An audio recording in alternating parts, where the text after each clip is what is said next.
Je m'appelle Yasmine, j'ai 9 ans, je vis à Gaza, enfin, ce qu'il en reste. Avant, j'avais une maison, une vraie maison, avec un toit, des fenêtres, des murs peints en rose. Ma chambre était petite mais jolie, remplie de mes dessins et de mes peluches. J'avais un lit avec une couverture jaune que j'adorais. Maintenant, je dors sur un sol froid, dans une tente en plastique, avec mes 2 petits frères contre moi. La couverture est pleine de trous, mais elle est à nous. Alors on s'y accroche. Avant la guerre, j'allais à l'école. Ma maîtresse s'appelait Nour. Elle sentait toujours la fleur d'oranger. Je l'aimais beaucoup. Elle me disait souvent que j'avais un bel avenir, que je devais continuer à étudier pour devenir médecin, comme le docteur qui avait sauvé mon cousin quand il s'était blessé. Je voulais guérir les gens. Ça, c'était avant. Aujourd'hui, mon école est en ruine. Il ne reste que le tableau cassé, les cahiers déchirés et les rires d'enfants dans ma mémoire. Des rires remplacés par les cris. Des dessins effacés par la poussière et le sang. Je me demande parfois si je saurais encore lire si un jour l'école revient. Le premier jour des bombes, je croyais que c'était un orage. Un très gros orage, mais il n'y avait pas de pluie, juste le ciel qui tremblait, les murs qui se fendaient et la voix de ma mère qui criait « Yasmine, cours !» On a couru, pieds nus, on a laissé tout derrière, mes cahiers, mon nounours, le dessin que j'avais fait pour la fête des mères. Depuis ce jour-là, rien n'est plus pareil.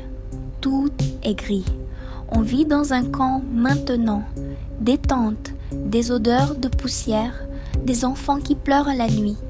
Il y a peu à manger et encore moins à espérer. Mes petits frères sont avec moi. Samy a 6 ans. Il ne parle presque plus. Il regarde le ciel souvent comme s'il attendait qu'on vienne le chercher. Il a vu des choses qu'un enfant ne devrait jamais voir. Il mouille souvent sa couverture. On lui dit que ce n'est pas grave, mais je sais que c'est parce qu'il a peur tout le temps. Tarek a 3 ans. Il est encore trop petit pour comprendre. Il pleure beaucoup, surtout la nuit. Il demande souvent « Où est papa ?» On ne lui dit pas que papa est resté sous les décombres.